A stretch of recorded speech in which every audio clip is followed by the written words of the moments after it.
Chico, por que Jesus falou assim, buscai primeiramente o reino de Deus e a sua justiça? Por que ele não falou assim, buscai primeiramente o reino de Deus e a sua misericórdia? Por que ele mandou buscar exatamente a justiça? Ele disse assim, porque a justiça está acima da misericórdia. Eu falei, Chico, eu não consigo entender isso, facilita, vai.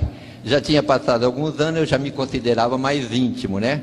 Ele disse, quando nós reencarnamos, prometendo fazer tanta coisa, a gente vem para a Terra e não consegue fazer nada, nós voltamos para lá, e os benfeitores espirituais que planejaram a nossa reencarnação, que endossaram a nossa reencarnação, nos tratam com muita misericórdia, com muita bondade. Não há ninguém nos acusando nas colônias espirituais, não. Mas parece que quanto mais bondade e misericórdia eles usam para conosco, mais envergonhados nós ficamos. Aí nós enchemos de coragem e pedimos a nova reencarnação. De maneira que sem justiça não teremos paz. Ninguém tem paz com contas a pagar. Chico, qual que é a virtude mais difícil de ser adquirida? A paciência ou a humildade? Uma não vem sem a outra, mas a mais difícil é uma terceira, a abnegação. A abnegação não pode ser ensinada, ela deve ser vivida no silêncio com Deus. Temos que compreender que nós não somos nada, dono de nada. Você já leu aquela epístola de Paulo a Timóteo? Lá ele fala assim, nada trouxemos para este mundo e manifesto é que nada podemos levar dele. Desprender-se das posses, das pessoas, eis o caminho. Uma das nossas maiores dificuldades aqui na Terra é entender a vontade de Deus a nosso respeito. Que um dos maiores exemplos que nós temos na história da humanidade foi o de Paulo de Tarso ainda, Saulo, quando o Cristo lhe aparece em pleno sol do meio-dia. Ele caiu do animal, ele estava de joelhos, ele não tinha se levantado ainda, ele disse, Senhor, que queres que eu faça? Ali deixou de existir Saulo de Tarso para nascer o grande apóstolo Paulo de Tarso. Quem de nós, diz ele, que antes de nos levantarmos de manhã, dizemos assim, Senhor, que queres que eu faça hoje? Aí eu perguntei, Chico, por que tanta dificuldade no casamento? Por que tanta dificuldade na vida em família? Ele me disse, porque nós amamos muito pouco. Tenho aprendido com os benfeitores espirituais que um corpo, uma família, um plano reencarnatório dá muito trabalho, leva muito tempo.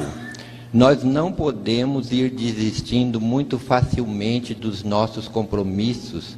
A desistência do dever gera um complexo de culpa muito grande. O espírito de Emmanuel diz que alguns centímetros de remorso pesam no coração muito mais que uma tonelada de sacrifícios. Jesus certa vez nos disse, se alguém quiser vir após mim, negue-se a si mesmo, tome a sua cruz cada dia e siga-me. Qual que é a nossa cruz hoje? Ele disse, o marido grosseiro, a mulher ciumenta, a filha orgulhosa, o filho ingrato, o degrau social, o defeito físico, o parente difícil. Não podemos tentar nos descartarmos dos parentes difíceis ou dos parentes com doença de difícil trato com internações desnecessárias, porque a nossa libertação virá pelos processos da natureza quando houvermos quitado as nossas dívidas perante a divina justiça. Enquanto existir em nós o anseio de nos vermos livres do parente difícil ou do parente com doença de difícil trato, é sinal de que a dívida ainda permanece. Certa vez Jesus perguntou a Simão, Simão, filho de Jonas, tu me amas? Simão entristeceu-se porque era a terceira vez que Jesus perguntava se ele o amava. E disse: Senhor, tu sabes todas as coisas, tu sabes que eu te amo. Jesus lhe respondeu: apacenta as minhas ovelhas, isto é, tome conta do meu rebanho. Interessante notar que Jesus não perguntou: Simão, você tem inteligência, cultura, dinheiro, propriedades, bens? Você é casado? Você tem filhos? Perguntou se ele o amava. Como a nos indicar que se nós tivermos amor, todas as nossas dificuldades ficarão suportáveis.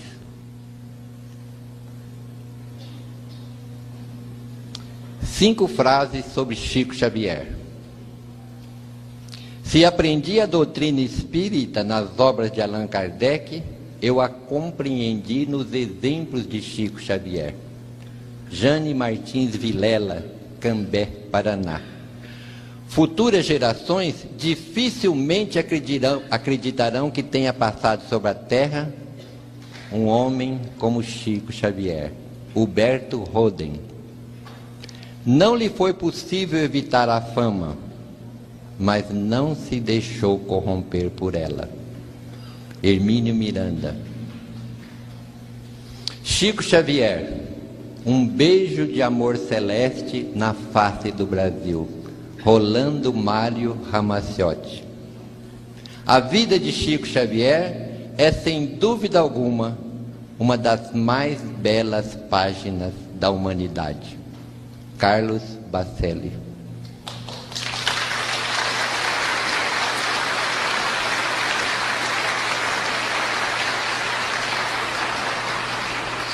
Cinco frases de Chico Xavier. A Terra sem Jesus seria como um planeta sem luz. Justiça sem misericórdia é como terra sem água. A culpa só se resolve com amor e trabalho. Não é porque não temos pé que temos o direito de menosprezar a dor da unha encravada de nossos irmãos. Quem chuta um animal é porque ainda não aprendeu a amar.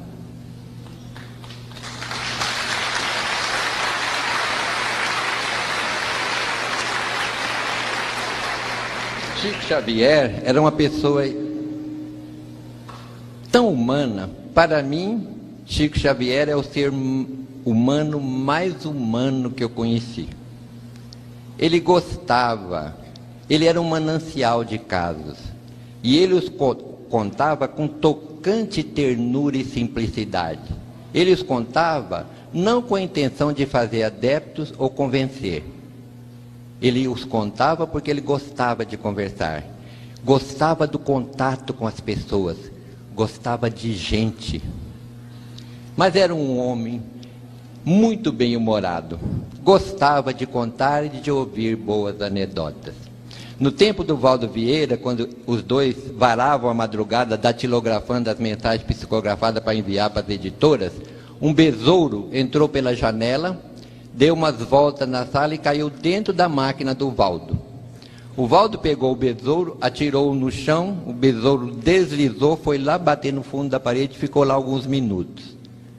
Levantou o voo novamente, deu umas voltas na sala e caiu dentro da máquina do Valdo novamente. O Valdo pegou o besouro e atirou de encontro à parede, lá no alto, desta vez com mais força. O besouro bateu na parede, caiu, ficou com as patas para cima, fez um esforço, levantou novamente, deu umas voltas na sala e vinha voando que nem um avião com defeito na asa, né? Caiu dentro da máquina do Chico. O Chico levantou-se, pegou o besouro e disse: meu irmão, se o Valdo não conseguiu te desencarnar, é porque você deve ter uma missão para cumprir na Terra.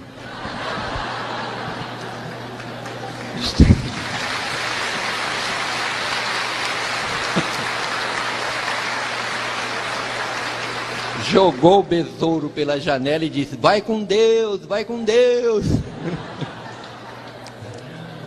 Um amigo uma vez contou essa anedota para ele: ô Chico, você sabe por que Simão Pedro negou Jesus 3 vezes? Ele disse: não, eu acho que foi porque Jesus curou a sogra dele. O Chico ria, que era uma delícia, né? Aí eu me animei, falei assim: ô Chico, você sabe por que o Jesus apareceu para uma mulher depois da ressurreição? Você sabe por que foi que a primeira pessoa que viu Jesus depois da ressurreição foi uma mulher? Ele falou: não. Eu falei: porque mulher não guarda segredo. Imagine você que ele apareceu para uma mulher e o mundo inteiro ficou sabendo que ele ressuscitou.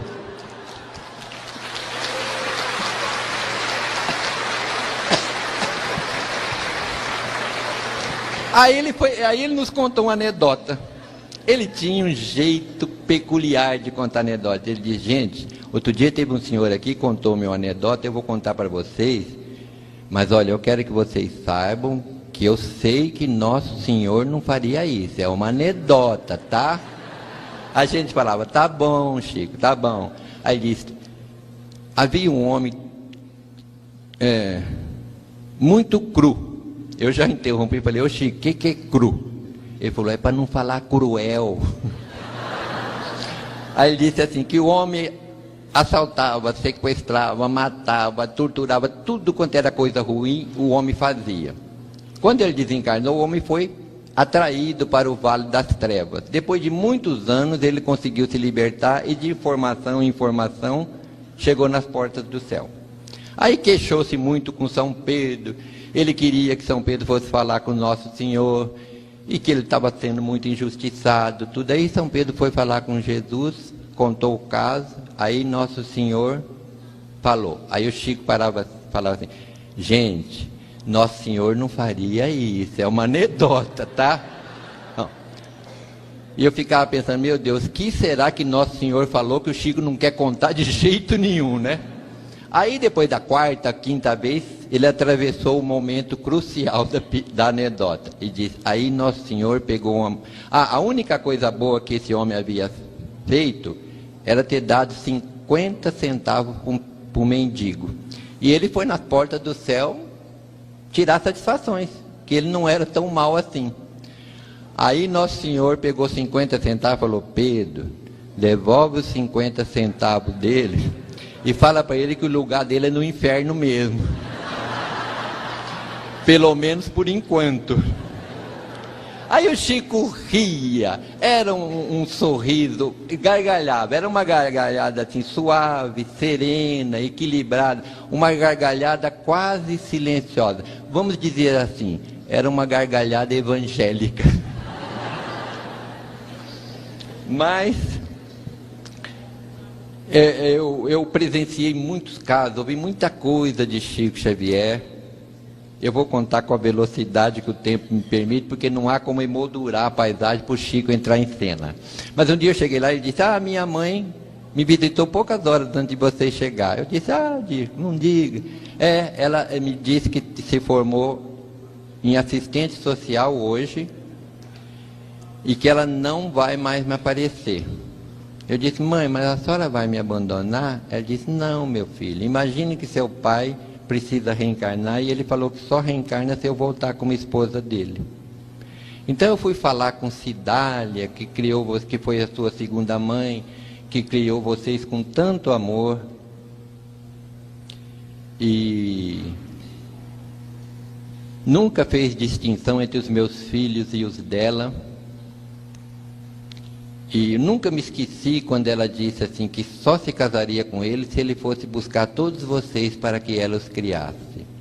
Então eu expliquei para ela que eu precisava voltar à Terra. Ela disse também que precisava.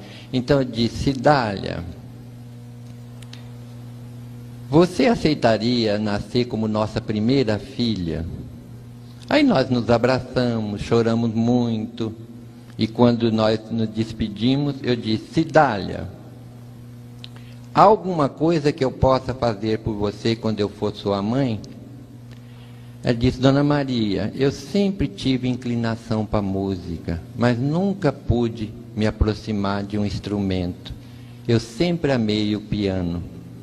Aí Dona Maria João de Deus disse: tá bem, minha filha, eu vou imprimir no meu coração um desejo para que a minha primeira filha venha com inclinação para a música. Jesus há de nos proporcionar a alegria de possuir um piano. Até um dia, meu filho.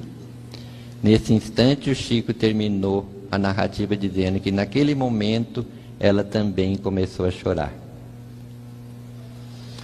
O Chico ficou impedido, há alguns anos, de ir ao centro, porque ele estava sem movimento nas pernas, com o coração muito fraco. Mas a multidão, nos dias que ele estava melhor, cercava a rua dele. E naquele dia havia gente dos 4 cantos do Brasil. A rua da casa do Chico fervilhava de gente. Quando o portão se abriu, eles foram passando uma por uma em frente dele. Eram pessoas de todas as idades, de todas as condições sociais, dos mais distantes lugares. Uns diziam assim: eu só queria vê-lo. Outros falavam: eu só queria tocá-lo. Eu só queria ouvir tua voz.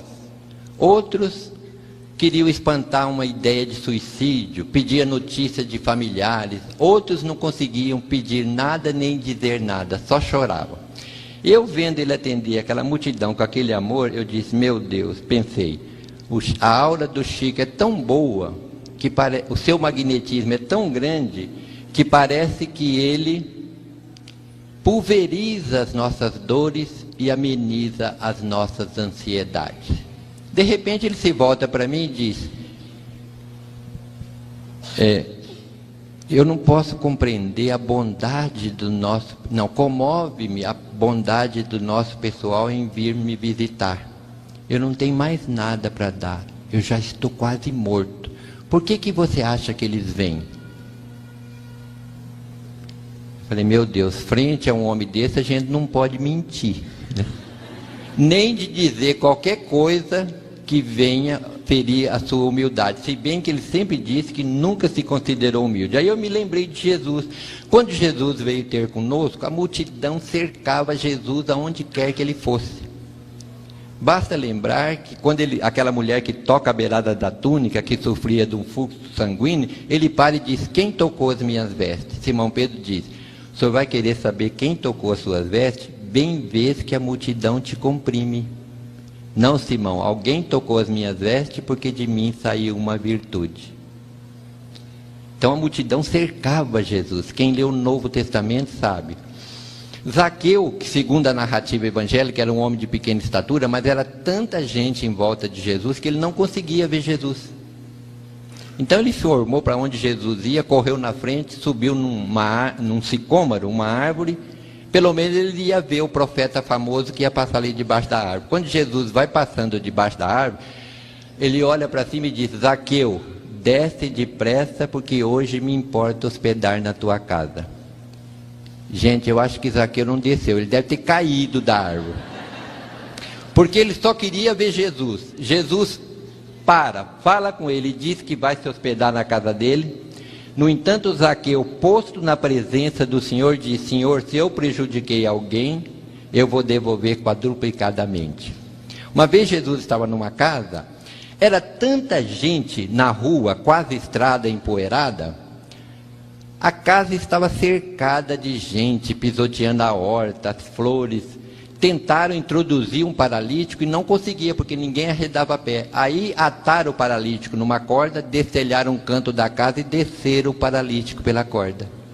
Então a casa do Chico me fez recordar essa casa que Jesus estava. A multidão lá fora, o povo se comprimindo, pisando nos seus canteiros de flores, aquele entra e sai.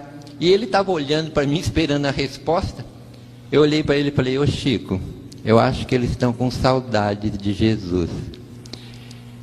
Ele olhou para mim assim, acho que ficou tão surpreso com a minha resposta, e eu mais ainda, né?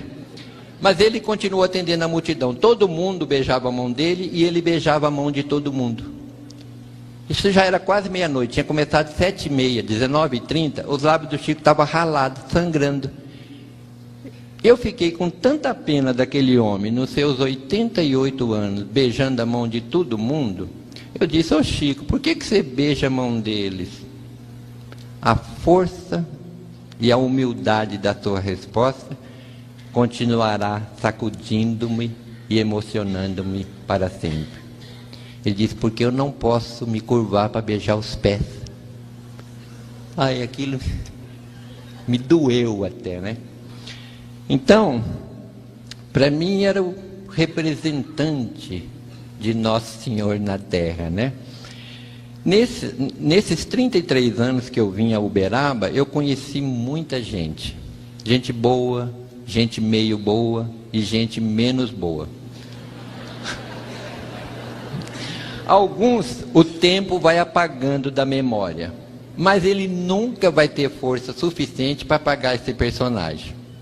Naquele tempo que as sessões do Chico se estendiam pela madrugada, ele chamou minha atenção pela alegria com que ele chegava perto do Chico. Os olhos dele quase se inundavam de luz. Era sempre o último da fila. Ele vinha com aquele passo cansado, trôpego, né? Ele tinha a pele muito escura, o cabelo enrolado, uma ferida, quase sempre uma ferida nos lábios, pés rachados. Chamava-se Jorge. Eu acredito que o Jorge deve ter tomado muito pouco banho na vida dele, porque seu corpo franzino, magro, mal alimentado, exalava um odor desagradável. Ele tinha na boca alguns dentes apodrecidos, e quando ele falava, o hálito dele era quase insuportável. Quando ele chegava perto do Chico, o Chico perguntava para ele: Jorge, como é que vai a vida? Ele disse: ah, tio Chico, eu acho a vida uma beleza. Ele falava assim meio de soquinho, né? Como é que foi a viagem? Ele morava tão longe que o Chico chamava a vinda dele ao centro de viagem. Ah, tio Chico, eu vim parando debaixo das árvores, olhando as flores que Deus plantou. O que você mais gosta de olhar, Jorge? O azul do céu, tio Chico. Às vezes eu penso que Nosso Senhor Jesus está me espiando por detrás de uma nuvem. E o Chico conversava com o Jorge 5, 10, 15 minutos. Eu falava: meu Deus, por que o Chico não diminui o tempo do Jorge? E dá mais tempo às outras pessoas. Teve gente que viajou milhares de quilômetros, veio de Fortaleza, Manaus, e ele mal pegou na mão dele, ele perde tanto tempo com esse cara aí. Mais tarde eu fui entender que somente o Chico Xavier seria capaz de parar para ouvir e entender o Jorge. Ninguém lhe dava atenção. Quando ele chegava perto dos espíritas, foi a única vez na vida que eu vi todos os espíritas ser tão caridosos. Eles enfiavam a mão no bolso, davam um trocado que era para ele sair de perto. Então ele ia comprar pipoca, guaraná, doce, ele tinha uma capanga, ele jogava tudo dentro da capanga, dinheiro que dava, depois ele dava um nó. Aí eu falei: bom, agora acabou. Aí o Chico falava: agora o nosso Jorge vai declamar uns versos. Eu chegava até a me virar na cadeira assim, né? Aí o Jorge declamava 2, 3 versos. Eu falava: agora acabou. Aí o Chico falava assim: agora, para nossas despedidas, declama aquele que eu mais gosto. Ele falava: qual, tio Chico? Aí o Chico falava: aquele da moça que você ia roubar. Ele falava assim: ah, tio Chico, eu já me lembrei. Ele tinha um paletó de casimira, ele botoava o seu único botão, apertando aquele corpo sofrido, né? Naquela hora da madrugada, o centro do Chico continuava esfervilhando de gente. Todo mundo queria ver a conversa dele com o Jorge, né? Aí o Jorge olhava para ver se estava todo mundo olhando para ele e sapecava assim, inflado de orgulho: menina, penteie o cabelo, joga as tranças para cacunda, queira Deus que eu não te leve de domingo para segunda. O Chico ria, a gente ria, o Jorge ria, mas mesmo assim o riso do Jorge era um riso dorido, porque os lábios dilatavam, a ferida sangrava. Aí ele se aproximava do Chico e dava uma importância para ele, que nesses anos todos eu nunca consegui ver. Ele jogava dentro do embornal e amarrava. Aí ele beijava a mão do Chico, o Chico beijava a mão dele, beijava os dois lados do rosto do Jorge, ao que ele retribuía beijando os dois lados do rosto do Chico, onde ficava uma mancha de sangue. Ele falava quase dentro do nariz do Chico. Eu nunca vi o Chico ter aquele momento instintivo de recuo como eu tivera tantas vezes. Eu nunca vi o Chico se limpar na presença do Jorge, nem depois que o Jorge tinha ido embora. Eu que muitas vezes na casa lá do Chico pegava um pano de prato, molhava na torneira e limpava o que nós chamávamos carinhosamente de o beijo do Jorge. Eu não saberia dizer quantas vezes eu pensei em levar um chinelo para o Jorge, uma camisa, uma botina. Quando eu lembrava, eu não sabia o número. Falava, na próxima vez eu pergunto. E o tempo foi passando, eu não levei nada. Não levei nada e me lembro do apóstolo Paulo. Façamos o bem enquanto temos tempo. De repente, fica tarde demais. O Jorge desencarnou numa noite fria aqui em Uberaba. Esquecido do mundo, esquecido de todos, mas não de Deus.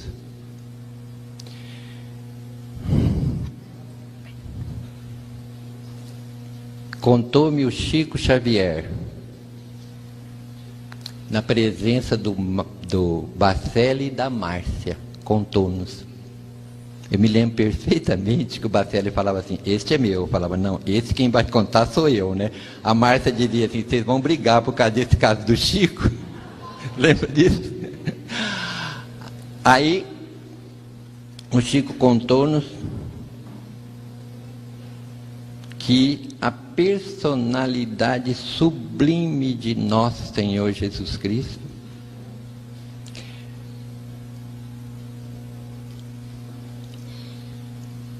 veio pessoalmente buscar esse homem de pele escura, cabelo enrolado, feridas nos lábios, pés rachados, mau hálito, mau cheiro.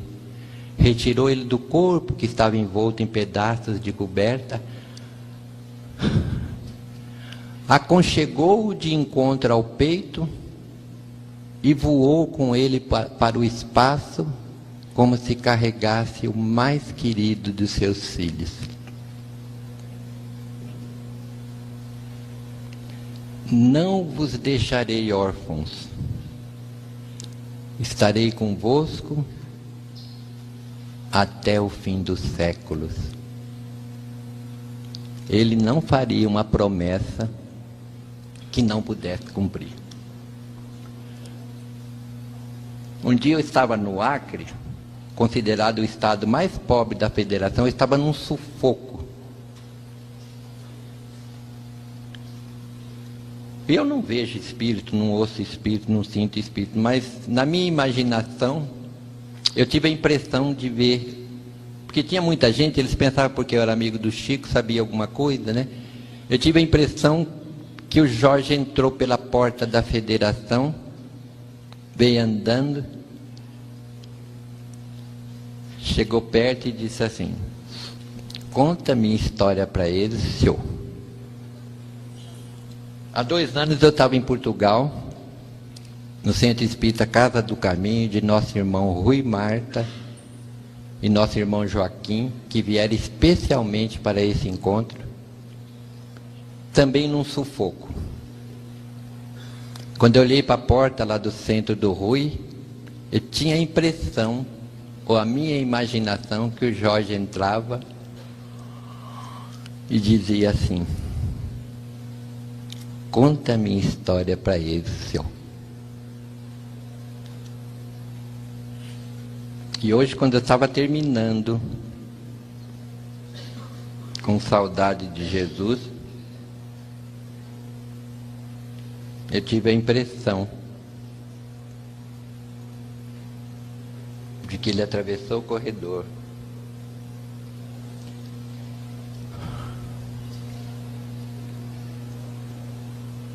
chegou até perto dessas flores e disse: conta a minha história para ele, senhor. Eu nunca soube o que era esse senhor que ele me chamava, né? Um dia eu sonhei com ele e eu falei assim: ô Jorge, o que é esse senhor que você fala? É senhor? É seu, a forma deturpada de senhor? Ele tinha um jeito de olhar assim meio para baixo, né? Ele falava: senhor para mim quer dizer senhorzinho.